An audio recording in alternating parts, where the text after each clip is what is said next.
염려 없는 행복한 삶에 대해서 함께 말씀을 나누고자 합니다. 예수님께서 갈릴리 바닷가에서 고기를 잡는 제자들을 부르시고 3년 반을 같이 지내셨는데 제자들은 예수님만 믿고 자기의 모든 생계를 다 포기하고 따랐는데 예수님께서 십자가를 지시고 떠나실 때가 되었다고 하므로 제자들의 마음에 근심이 가득했습니다. 요한복음 14장 1절에 보면 예수님께서 제자들에게 너희는 마음에 근심하지 말라. 하나님을 믿으니 또 나를 믿으라고 말씀하셨습니다. 예수님의 제자들도 근심했고 예수님과 함께 있으면서도 근심한 것입니다. 그 제자들에게 주님께서 믿음을 가지고 근심을 이기라는 것입니다. 그리고 나서 요한복음 17장에서 마지막 대제사장의 기도를 하실 때 17장 15절에서 말씀합니다. 내가 비옵는 것은 그들을 세상에서 데려가시기를 위함이 아니요 다만 악에 빠지지 않게 보존되기를 위함이니이다. 주님께서는 근심 걱정 많은 이 세상에서 우리를 데려가시는 것이 아니라 그것은 천수를 다 마치면 어련히 하나님께서 데려가시겠습니다.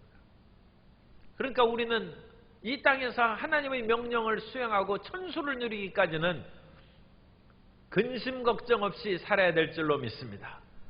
우리 옆에 계신 가족들에게 근심 걱정하지 말고 삽시다 인사하겠습니다. 근심 걱정하지 말고 살아야 되는 것입니다. 그것이 하나님의 뜻입니다. 이 세상에서 살아가는 그 날은 정해져 있는데 그 정해진 날을 동안 슬픔과 비탄 가운데 살면 하나님께서 좋아하시지 않습니다. 예수님의 그런 뜻이 아닙니다. 너희는 근심하지 말라는 것입니다. 그리고 근심하지 말아야 되는 것은 하나님을 믿고 예수님을 믿기 때문에 근심하지 말라는 것입니다. 첫째로 예수님께서는 염려하지 말라고 합니다. 오늘날 이 세상의 모든 사람은 염려의 홍수 가운데 살아가고 있습니다. 태어날 때부터 죽을 때까지 염려가 무수하게 많은 것이죠. 아이를 성장시킬 때는 아이 공부시키고 유치원 고르는데도 걱정이 되고 학교에 가서 친구들 잘 사귀는지 또 학교 공부만으로 충분하지 않으니까 어느 학원을 가야 될지 또 학원을 보내려니까 돈이 문제가 되고 근심 걱정 투성이고 성장하고 자라서는 어떻게 결혼해야 될지 무엇을 하고 살아야 될지 취직, 결혼, 삶의 모든 대인관계 근심 없는 일이 없습니다. 그러므로 근심을 아예 하지 말아야 되는 것이죠. 그렇게 이 세상을 생각해 보면 근심 걱정 가득한 세상인 것입니다. 그러므로 우리 크리스찬들은 모든 것을 하나님께 맡기고 하나님을 믿음으로써 담대히 살아가야 될 줄로 믿습니다. 어떤 남자가 초등학교밖에 못 나왔는데 학력에 대한 컴플렉스가 있으니까 아내는 반드시 대학 나온 사람을 얻어야 되겠다 해서 길을 쓰고 또 좋은 직장에 들어가고 여러 가지 여건을 갖춰서 대학 나온 아내를 얻었어요. 그런데 아내를 얻었으면 근심 말아야죠 이제. 그런데 그때부터 또 근심이 생겼어요. 학벌 좋은 아내가 틀림없이 나를 무시할 텐데 이걸 어떡하나. 내가 무시당하고 살 수는 없고 지금 앞이 캄캄하다. 그래서 결국 병들어 들어 누웠어요. 그래서 그 아내가 왜 그러느냐고 물으니까 당신이 나를 초등학교밖에 못 나왔으니까 무시할 거 아니냐. 아니 내가 당신 초등학교 나온 거 알고 결혼했는데 이제는 결혼했으면 그거 잊어버리고 대학 나온 아내 얻었으면 당신도 대학 나온 듯이 담대하게 살아가야지. 그게 무슨 잘못된 생각입니까? 사람은 근심하고 자기 삶에 대하여 부족함을 괴로워하고 생각하다 보면 끝이 없는 거죠. 그래서 우리가 아는 것처럼 어니 젤린스키가 근심 걱정을 분석해가지고 사람 걱정의 40%는 결코 일어나지 않고 30%는 이미 일어났고 22%는 근심 하나하나 아주 사소한 일이고 4%는 우리의 일의 손에서 벗어나기 때문에 바꿀 수 없는 것이고, 그러면 지금까지 얘기한 것이 96%입니다. 그러니까 96%는 이미 우리 손에서 떠나서 진행되는 것이고, 마지막 4%만 우리가 어떻게 조금 바꿀 수 있는 것이다. 96%는 우리와 상관없이 지나가는 것인데, 그러니까 세상 아예 근심 안 하고 살아도 96점 맞는 것입니다. 나머지 4% 가지고 이리저리 해가지고 99점 맞는 사람도 물론 있는데 99점이나 96점이나 A 플러스예요. 인생을 걱정 안 하고 사는 사람이 A 플러스고 99점 맞는 사람은 거의 없고, 대부분의 사람들은 쓸데없는 걱정에 사로잡혀서 80점 맞기도 힘들고 매일매일 근심의 수고하고 무거운 짐을 짊어지고 허덕이는데, 그것은 자기가 아무 영향을 끼칠 수 없는 그런 것들을 생각하면서 그렇게 살아간다는 것입니다. 그러므로 우리는 그 마음 가운데 나는 절대로 근심하며 살아가지 않겠다는 그 마음을 가져야 될 줄로 믿습니다. 따라서 하세요. 나는 절대로 근심하지 않습니다. 근심거리 있으면 기도합니다. 그렇게 살아가면 되는 것입니다. 우리가 죽을 것도 걱정하는데 욥기에 보면 사탄이 욥을 머리끝부터 정수리부터 발바닥까지 내리치시지 않습니까? 그런데 사탄이 욥을 치었어도 하나님께서 그 생명은 건드리지 말라고 했습니다. 우리 생명은 인명재천이라는 우리 옛말에 있는 것처럼 하나님의 천수, 천명에 따라서 사는 것인즉, 걱정한다고 오래 살고 걱정 안 한다고 해서 빨리 죽는 거 없습니다.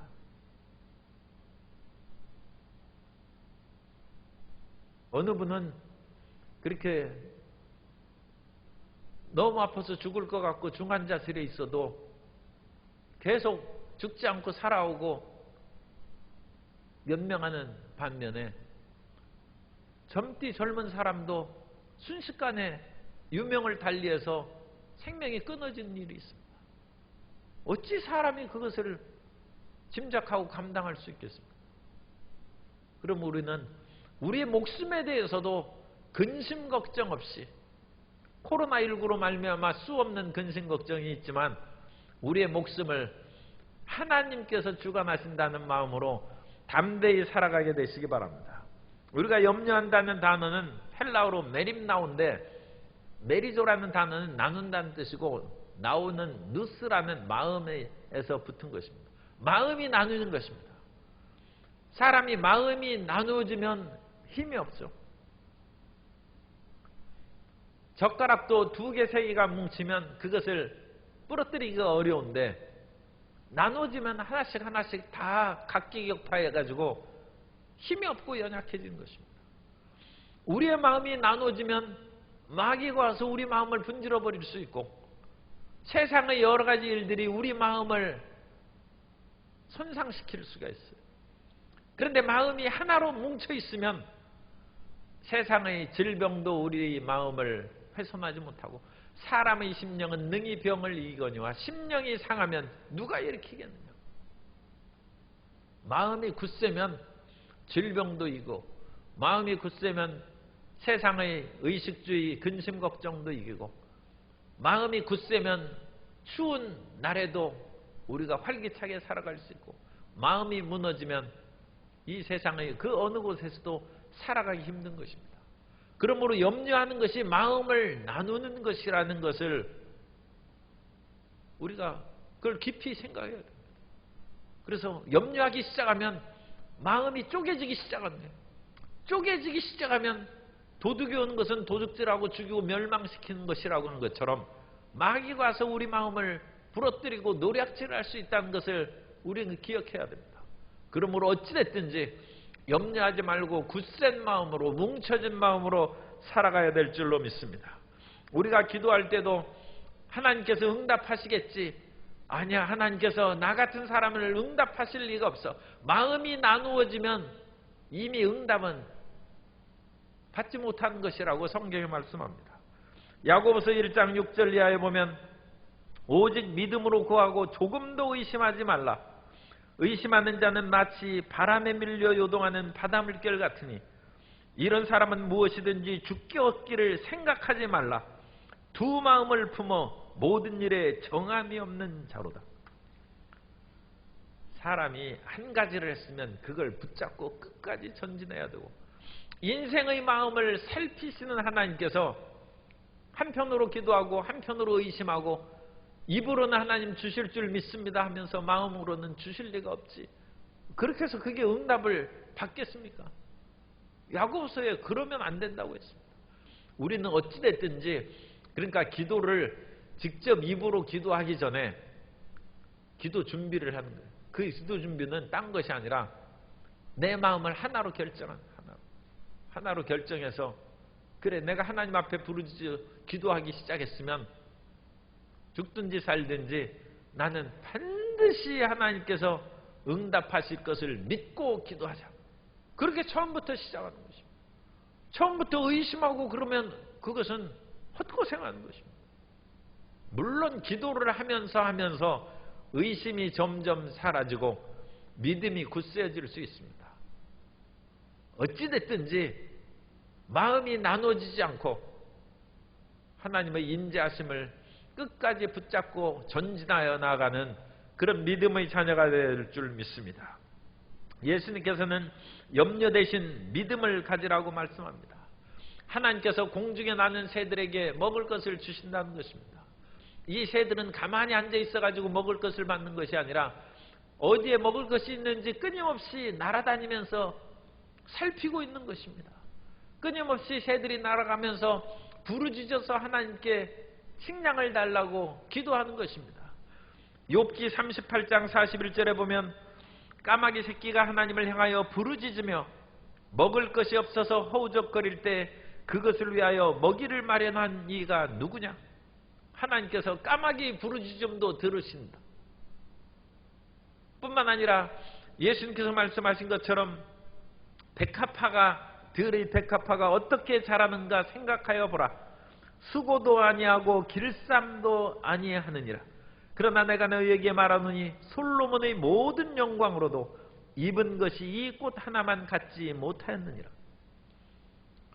백합화도 가만히 있는 것이 아니라 열심히 수분을 빨아들이고 햇빛을 받아서 광합성을 하여 백합꽃이 피는 것이죠. 하나님께서는 그 열심히 노력하는 식물을 꽃 피우고 아름답게 하는 것입니다. 하물며 너희일까 보냐. 까마귀 새끼에게도 먹을 것을 주고 들풀도 꽃을 피우고 아름답게 자라나게 하시는 하나님께서 만물의 영장인 인간을 그대로 버려주시겠느냐. 인간은 존귀한 존재입니다. 왜냐하면 인간은 하나님의 영으로 지음받았기 때문입니다. 모든 그런 육체는 흙에서 나온 것입니다. 그래서 우리 몸도 흙에서 나온 것입니다. 그러나 우리 몸속에는 하나님의 영이 들어있다. 그러므로 인간은 존귀한 존재인 것입니다. 시편 8편 5절 이하에 보면 그를 하나님보다 조금 못하게 하시고 영화와 존귀로 관을 씌우셨나이다. 주의 손으로 만드신 것을 다스리게 하시고 만물을 그의 발 아래 두셨으니 곧 모든 소와 양과 들짐승이며 공중의 새와 바다의 물고기와 바닷길에 다니는 것이니이다. 하나님께서 이와 같이 인간을 존귀하게 만드셨은즉 들풀을 보고 날아다니는 새를 보면서도 믿음을 가지라. 전봇대에 그 전깃줄에 그 참새하고 물총새가 이렇게 앉아 있었어. 그래서 사람은 그 전깃줄 전봇대 아래 저 밑에서 그야말로 허둥대면서 여기저기 뛰어다니는 것을 새들이 보고 그 물총새가 참새한테 얘기하는 거야. 사람은 왜 이렇게 저렇게 허둥대고 염려하고 바쁘게 다니나? 그랬더니 참새가 우리가 믿는 하나님이 사람들에게는 없는가 보다고 그와 같이 참새가 대답합니다. 새들도 기르시거늘 하물며 사람일까 보냐. 예수님께서 그걸 믿으라는 것입니다. 그리고 사람이 자기 할 일을 다 하고 열심히 살았으면 그 다음에 다가오는 것은 그건 진인사 대천명입니다. 그거에 대해서도 걱정할 필요가 없어요. 예전에 어떤 청상과부가 딸 하나 데리고 이제 그냥 과부로 살면서 그 딸을 키워가지고 결혼을 시켰어요. 그래서 이제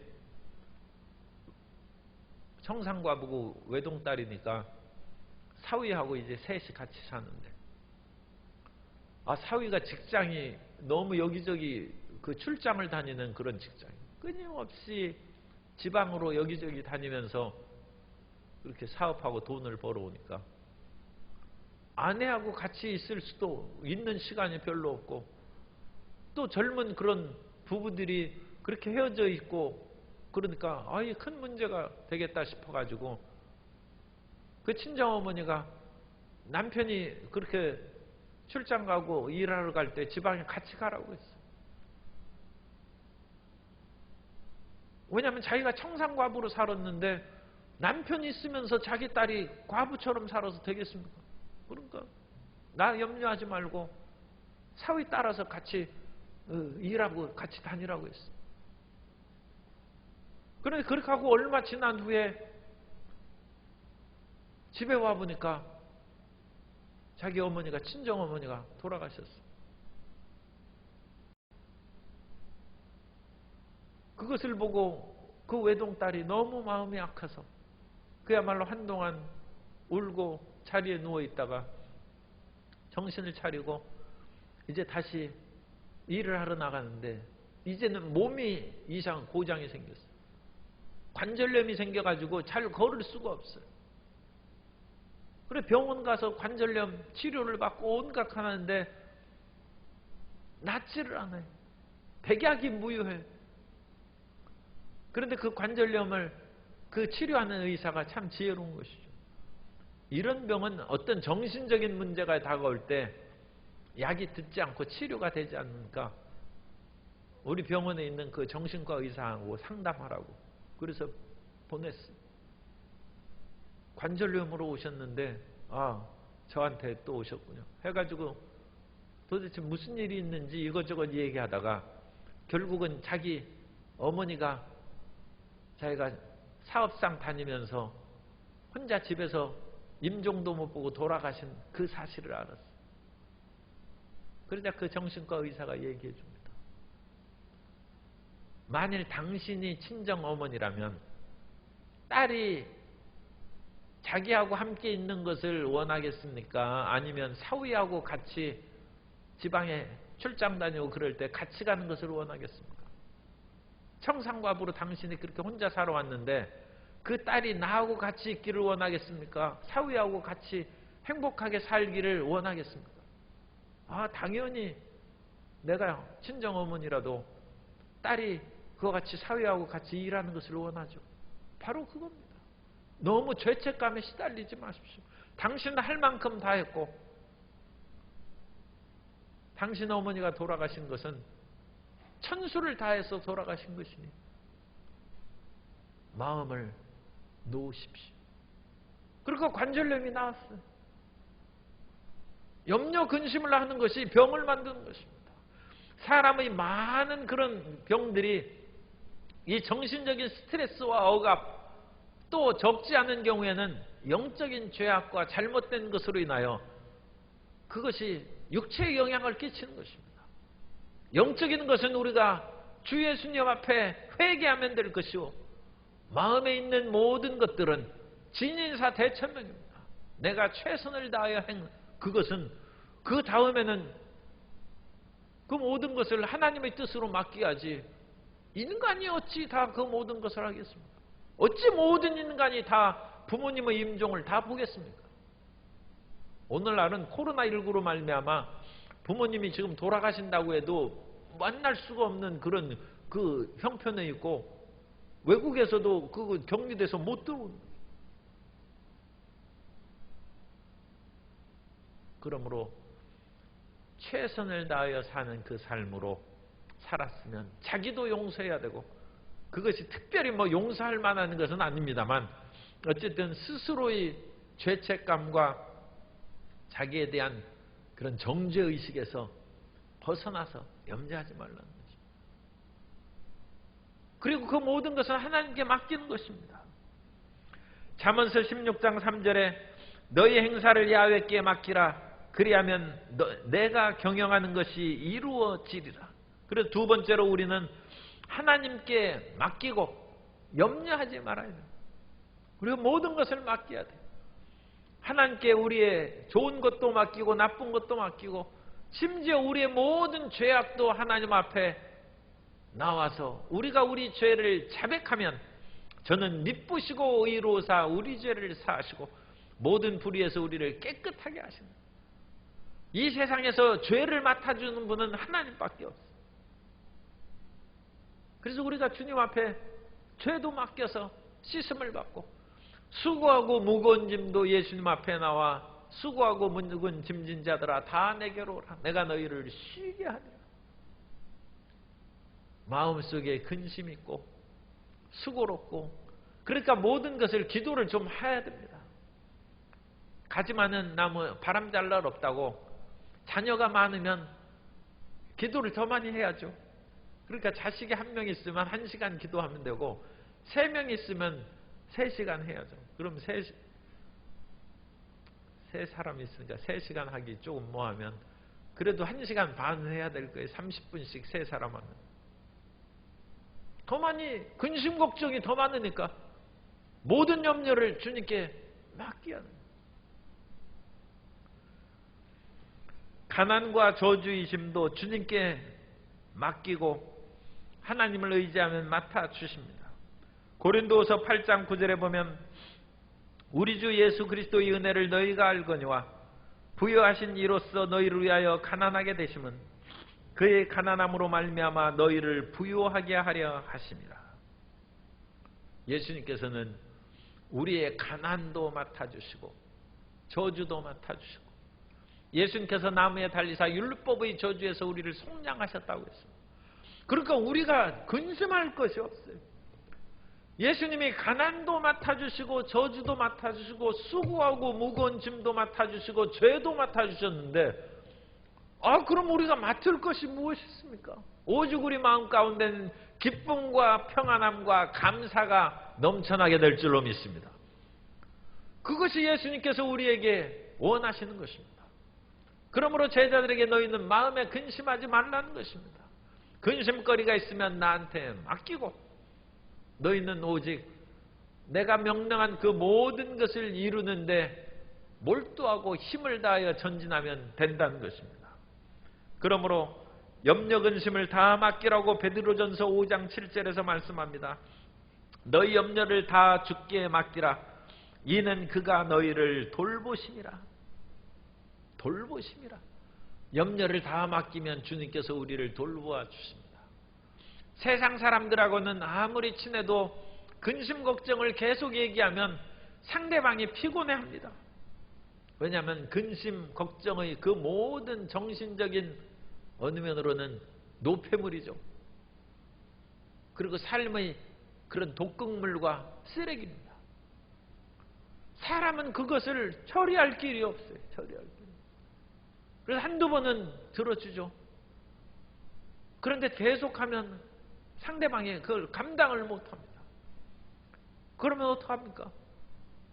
하나님께 아뢰야죠. 그럼 하나님은 그 모든 것을 제거해버립니다. 제가 그런 생각을 하다가 이것은 무리가 있겠다 생각해서 생각을 접은 것이 있는데, 세계의 온 쓰레기 그런 것을 화산이 폭발할 때 거기다 쏟아붓는 거예요. 그러면 용암이 다 녹여버리는 거예요. 이 세계의 그 모든 그것을 재활용해서 그걸 태워버리고 그러는데도 에너지도 엄청나게 될 뿐 아니라 문제가 생기지 않습니까? 그런데 화산이 폭발할 때 거기에다가 쏟아 부을 수 있는 비행기가 있어야 말이죠. 이거 하면 다 녹아버려서 없어져 버립니다. 세상에서는 마그마가 흘러넘쳐나도 거기에서 쓰레기 그것을 다 소각해서 태울 수 있는 그런 배짱과 실력이 없어요. 그런데 우리는 어떤 것이라도 하나님 앞에 나오면 다 모든 것이 녹아버리고 사라져버리게 될 줄로 믿습니다. 그러므로 주님께 우리는 다 맡길 수가 있는 것입니다. 그리고 주님께 다 맡기면 죄악의 몸이 변하여 빛난 인생이 되는 것입니다. 우리가 예수님을 믿고 죄인으로서 나왔을지라도 그리스도 앞에 나와 죄사함을 받으면 누구든지 그리스도 예수 안에 있으면 새로운 피조물이라. 이전 것은 지나갔으니 보라 새 것이 되었더라. 예수님 안에서 우리는 새 사람이 되는 것입니다. 우리가 죄인을 맡겼더니 주님께서 새 사람으로 우리를 만들어 주셨어요. 시편 37편 5절 이하에서도 말씀합니다. 내 길을 야훼께 맡기라. 그를 의지하면 그가 이루시고 내 의를 빛같이 나타내시며 내 공의를 정오의 빛같이 하시리로다. 하나님은 참으로 위대하신 분입니다. 그리고 하나님의 그 사랑은 말로 할 수 없는 것입니다. 고린도전서 1장 27절 이하에서 말씀합니다. 그러나 하나님께서 세상의 미련한 것들을 택하사 지혜 있는 자들을 부끄럽게 하려 하시고 세상의 약한 것들을 택하사 강한 것들을 부끄럽게 하려 하시며 하나님께서 세상의 천한 것들과 멸시받는 것들과 없는 것들을 택하사 있는 것들을 폐하려 하시나니. 다시 읽어드리면 미련한 것들을 택하사 지혜 있는 자보다 더 지혜롭게 하시고 그래야 지혜 있는 자가 부끄러워하는 것이죠.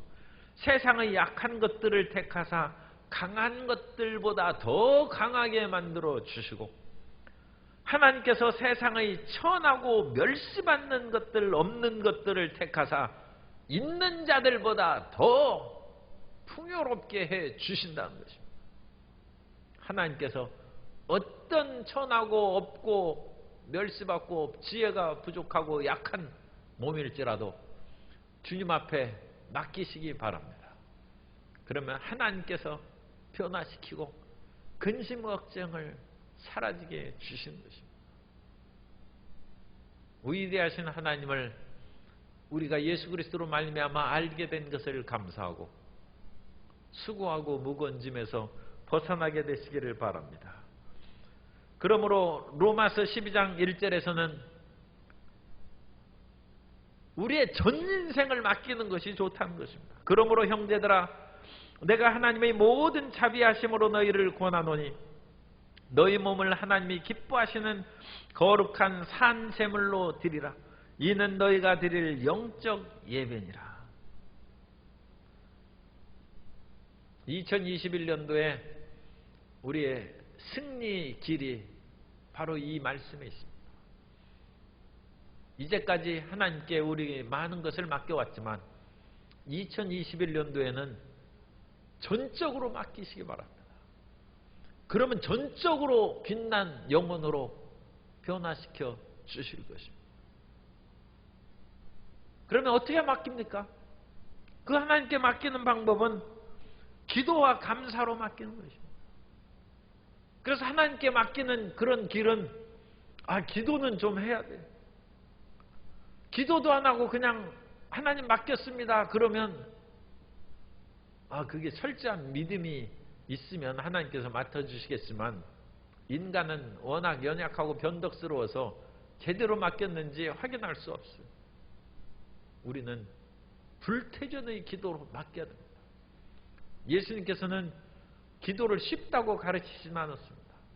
예수님께서는 그야말로 불의한 재판관에게 한 맺힌 과부가 기도하는 것처럼, 불의한 재판관은 하나님을 두려워하지 아니하고 사람을 무시하는 사람인데 이 연약한 과부의 소원을 들어주겠습니까?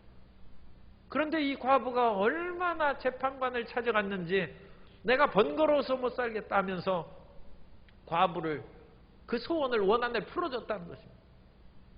그러면서 내가 다시 올 때 이런 믿는 자를 보겠느냐고 주님께서 말씀하셨습니다. 기도는 열심히 해야 됩니다. 친구에게 떡 3덩이를 빌리러 가서 한밤중에 문을 두드리니까 친구가 거절하는 것입니다. 지금 다 발 씻고 자는데 시끄럽게 굴지 말고 가라는 것입니다. 내일 아침에 오든지 그럼. 나는 그렇게 못한다. 이 밤중에 나에게 오신 그 친구를 어찌 굶겨서 재울 수 있겠느냐. 나는 못 돌아간다. 그러니까 그 친구가 좀 얘기했게 저런 나쁜 놈 하면서 막 그래 자리에 일어나서 주면서 하는 얘기가 내가 너희 벗됨을 인하여 주는 것이 아니라 강청함을 인하여 주는 것이다. 기도를 그렇게 하라는 것입니다. 하나님은 인자하신 하나님이십니다만 우리가 하나님 앞에 기도할 때 수많은 그런 방해 세력이 있고 여러 가지 기도를 방해하는 변수들이 있어요. 영적인 세계나 이 지상의 여러 가지 일들, 또 우리가 기도한다고 해서 그 기도의 당장 응답이 이 사회의 모든 삶의 그런 역학관계 속에서 이루어져야 되기 때문에 이게 엄청나게 복잡한 수학입니다. 그런데 그 모든 것을 풀어서 우리에게 응답을 주시려면 끊임없이 부르짖어 기도해야 돼요. 그리고 그 기도할 때 우리는 절대적인 확신을 가지고 믿음으로 기도해요. 감사함으로 너희 구할 것을 아뢰라고 말씀했어요. 빌립보서 4장 6절 이하에 보면 아무것도 염려하지 말고 다만 모든 일에 기도와 간구로 너희 구할 것을 감사함으로 하나님께 아뢰라. 그리하면 모든 지각에 뛰어난 하나님의 평강이 그리스도 예수 안에서 너희 마음과 생각을 지키시리라. 여기도 기도 시작은 염려죠. 아무것도 염려하지 말고 염려 근심이 가득 차서 갈보리 십자가 앞에 나와서 기도할 때 기도와 간구로 감사함으로 하나님께 아뢰고 응답받는 성도 여러분 되시기를 예수님 이름으로 축원합니다. 세 번째로 우리가 염려 근심을 떨쳐버리는 귀한 것은 염려하는 대신 하나님의 나라와 의를 구하는 것입니다. 사람이 근심과 걱정을 떨쳐버릴 수 있는 것은 긍정적이고 더 좋은 것을 마음에 채워넣는 것입니다. 컵 속에 물이 들어있는데 물이 없을 때는 컵 속에 공기가 있습니다. 그래서 컵 속에 공기를 빼려면 그거 어떻게 빼집니까? 이 진공 상태에 가진 그런 데서 찾기가 어렵죠. 그런데 컵 속에 공기를 빼는 것은 간단합니다. 물을 부으면 공기가 저절로 나가는 것입니다. 물이 채워지는 것이죠. 우리의 마음에 하나님에 대한 긍정적이고 적극적이고 창조적인 생각으로 채워넣으면 근심, 걱정과 부정적이고 파괴적인 생각이 떠나는 것입니다. 사람이 내 잘못된 습관을 어떻게 이것을 버릴 수 있느냐? 잘못된 습관을 없애기 위해서 몸부림치고 폭포수 밑에서 거기에서 물 맞고 있는다고 그것이 나가겠습니까? 잘못된 습관을 떨쳐버리기 위해서는 교회 와서 예배드리고 다른 사람과 함께 기도하고 밝고 맑고 환한 것으로 자기 삶을 몰두하면 속에 있는 나쁜 것이 빠져나가는 것입니다. 세상에서 마약이라든지 그런 잘못된 것에 빠진 사람들이 그것을 헤어나지 못하고 벗어나지 못하는 인간의 힘으로 그걸 빼내기가 그야말로 거의 힘든 것이죠. 그 속에 하나님의 역사로 채워 넣어야 할 때 그것이 빠져나가는 것입니다. 그러므로 우리는 하나님의 나라와 의를 구하는 마음으로 우리 마음을 채워넣어야 됩니다. 그러므로 우리가 12광주리 그런 첫 번째 기도 제목으로 하나님의 나라와 의를 위하여 우리가 기도하는데, 그 기도하는 것은 우리가 참 훌륭한 분들도 많이 있죠. 그래서 참 내가 지금 발등에 불이 떨어졌는데 내가 하나님 나라와 의를 먼저 구하다니 참 놀랍구나, 그렇게 생각할 수도 있습니다만, 사실 뒤집어 놓고 생각하면 하나님의 나라와 의를 구하는 것이 발등에 떨어진 불을 뽑아내는 거죠. 우리 속에 있는 염려와 근심을 뽑아내는 것입니다. 이 세상에서 가장 긍정적이고 창조적인 것은 하나님의 나라와 의입니다. 세상의 최상의 가치요 최고의 가치가 하늘나라가 임하는 것입니다. 그런데 우리의 마음 가운데 하나님의 나라가 임한즉 근심 걱정은 온데가 쓰염 사라지는 것이요. 이 세상에서 가장 강한 주권은 하나님의 주권입니다. 그러므로 하나님의 나라와 의를 구할 때 우리는 하나님의 주권과 통치권이 이 땅에 이루어지도록 기도하고, 또한 인간에게 주신 천부인권이 세상의 잘못된 독재에 의해서 파괴되지 않고 하나님이 주신 그 천부인권은 하나님의 주권입니다. 그것이 사람들 사이에 실행되고 인간이 인간답게 살아갈 수 있는 그 삶은 하나님의 나라가 임하는 것입니다. 그걸로 기도하는 것이죠. 그러니까 그것은 대의를 위하여 기도하는 것일 뿐만 아니라 우리 자신을 위해서 우리가 언제 그와 같이 억압받을 수 있는 그런 봉변을 당할지 알 수 없죠. 그런데 하나님의 나라와 의를 위해서 우리가 기도해 놓으면 그런 때 주님의 도우심이 임하게 될 줄로 믿습니다. 뿐만 아니라 이 세상에서 모든 통치 제도들이 있지만 가장 탁월한 제도는 하나님의 사랑과 공의가 적절하게 시행되는 사회가 최상의 사회입니다. 그래서 용서할 것은 용서해야죠. 하나님의 사랑입니다. 가늠하다 현장에 붙잡힌 여인을 예수님께서 용서했습니다. 사랑입니다. 그리고 그 여인은 다시 죄를 짓지 않습니다. 그건 공의입니다. 그렇지 사람이 법의 잣대로 무조건 잡아서 얼금 매는 것이 사회를 깨끗하게 하는 것은 아닙니다. 그러므로 옛날에는 감옥이라고 했는데 오늘날은 이제 교도소라고 이름을 그렇게 해서 좋게 바꿨는데 앞으로는 잘 되겠죠. 그럼에도 불구하고 교도소에서 나온 사람들이 교도가 잘 안 돼. 바른 길로 인도가 잘 안 돼. 사람이 법과 어떤 공의적인 그런 제재로만 사람이 바뀌지 않습니다. 사람이 바뀌는 것은 사랑입니다. 사랑으로 사람을 변화시키는 것입니다. 그러므로 하나님의 사랑과 공의가 이 사회에 이 땅에 실현되게 해 주옵소서. 그것은 우리 자신을 위한 기도입니다. 그래서 하나님의 나라와 의를 구하는 것입니다. 그리고 하나님의 나라와 의가 이 땅에서 실현되는 가장 긍정적인 모델은 교회입니다. 참 오늘날 이 교회를 말하기가 참 쑥스러운 세상이 됐다는 것이 참 부끄럽게 생각합니다. 그러나 하나님의 나라와 의가 시행되고 하나님의 사랑과 공의가 가장 완벽하게 구현된 곳이 교회이기를 소망합니다. 그럼 교회가 발전해 나가야죠.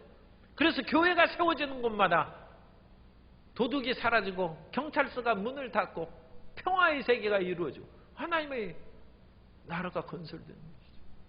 그래서 교회는 이런 사명을 위해서 국내를 선교해야 되고 국외 선교를 해야 됩니다. 오늘 기도할 때 첫 번째 기도 제목에서 이 세 가지 제가 설명을 드렸는데 하나님의 나라와 의로 우리 마음을 채우시기 바랍니다. 그러면 근심 걱정이 사라집니다. 하나님의 놀라운 역사가 우리 마음을 점령하게 되기를 바랍니다. 그 하나님의 마음이 우리 마음을 새롭게 하는 것입니다. 그리고 이 땅에서 어떤 일이든지 헌신하면 그 헌신한 대가와 축복을 받습니다. 가정에 헌신한 사람은 정말로 가정에서 사랑받고 환영받죠. 아내를 사랑하고 아내에게 모든 것을 해주는 애처가는 아내의 사랑을 받습니다. 부모님에게 모든 것을 헌신하면 효자 효녀가 됩니다. 나라를 위하여 자기 자신을 헌신한 사람은 애국자가 됩니다. 하나님의 나라와 의를 위하여 헌신하고 모든 것을 바친 사람은 하늘에서 상급이 클 것이요 이 땅에서 주님께서 모든 것을 채워주시는 복을 받게 될 줄로 믿습니다. 이 세상에서 우리 한 사람 한 사람을 존경하는 사람을 우리는 무시하지 않습니다. 저가 나를 사랑한 즉 내가 저를 건지리라는 주의 말씀, 성경 말씀처럼 마찬가지로 우리가 하나님을 사랑하면 하나님이 우리를 건져주신 것입니다. 하나님이여 나를 건져주옵소서, 이 죄악과 고통 가운데 나를 건져주옵소서, 그 기도를 하면서도 하나님을 사랑하는 것을 잊어버렸다면 그건 조화가 되지 않습니다. 우리가 하나님을 사랑하면 하나님이 그냥 건져주세요.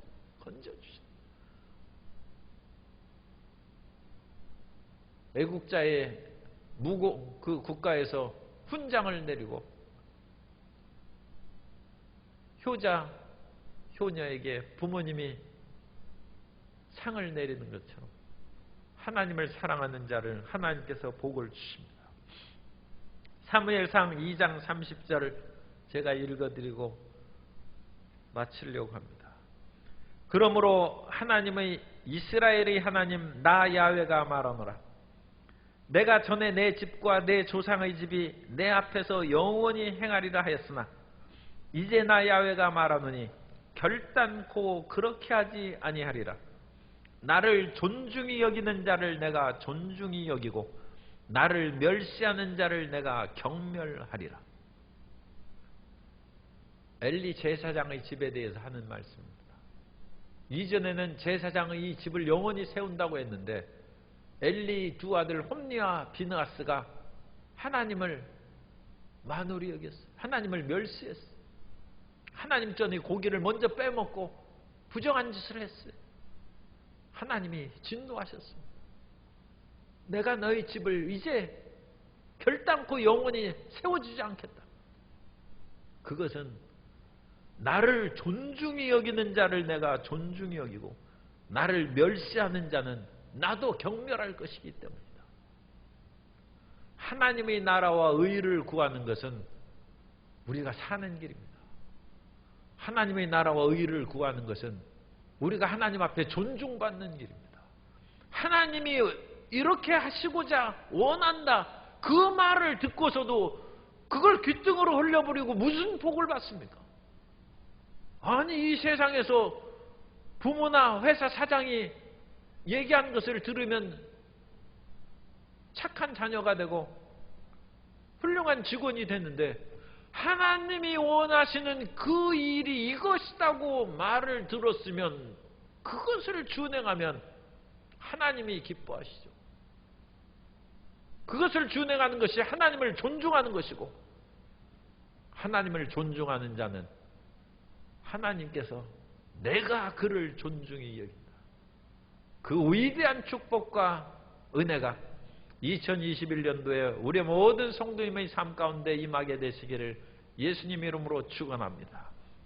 염려하지 말고 주님께 기도로 맡기고 염려하지 말고 하나님의 나라와 의로 그 마음을 채우사 모든 염려 근심이 다 달아나는 은혜 가운데 살게 되시기를 소망하고 기도합니다.